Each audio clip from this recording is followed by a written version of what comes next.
It was the strangest Midsummer Eve that Moomin Valley had ever seen, with everything under water after the tidal wave. Nobody lit a midsummer bonfire. All the inhabitants were scattered, except in the forest, where inside her house the Fillyjonk was listening to the ticking of her clock and the passing of time. She was not happy. I wonder where my uncle and aunt can be. Every year they've been with me on Midsummer Eve. What can have happened? She didn't know that Moomin and the Snork Maiden had already discovered her home and were on their way with a midsummer present.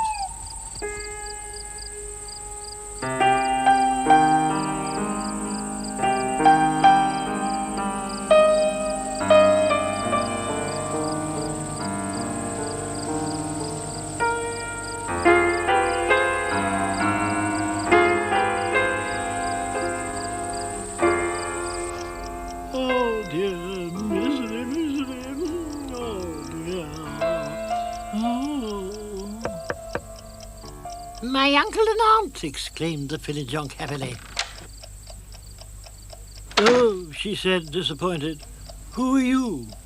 Merry Midsummer, said the Snork Maiden. We just popped in to ask if you'd seen any new house. I mean theatre hereabouts, said Moomin. No, quite the contrary. I mean, not at all. I'm the Snork Maiden, and this is Moomin. Have a nice party. It won't be nice. Nobody comes. Nobody's got any family feeling anymore. My uncle and aunt have quite forgotten me, and I'm left all alone.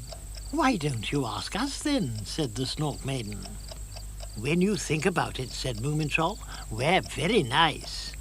What a good idea, said the Fillyjonk, cheering up at once. Of course. Come along. We'll celebrate the first happy Midsummer Eve I've ever had. Now, the Fillyjonk was a perfect cook. Her midsummer almond cake and her midsummer punch were absolutely delicious. They all became quite jolly. And now, onward to the midsummer bonfire, said the Fillyjonk, bringing up the rear.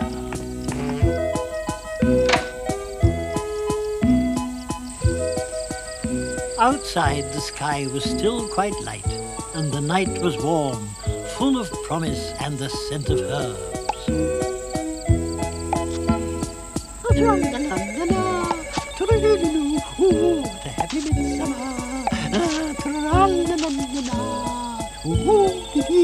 Whoops! The Snork Maiden stumbled over something. Jumping forbidden, she said. Look, here are a lot of notices that somebody's thrown away. They didn't know that these were the signboards that Snufkin had thrown out of the Hemulins Park. How wonderful, cried the Fillyjonk. Then everything's allowed. Let's build our bonfire with these notices.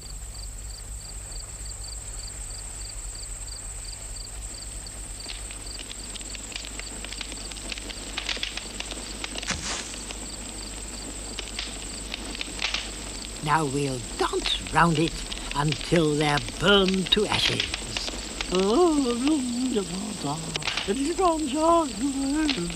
And so they did.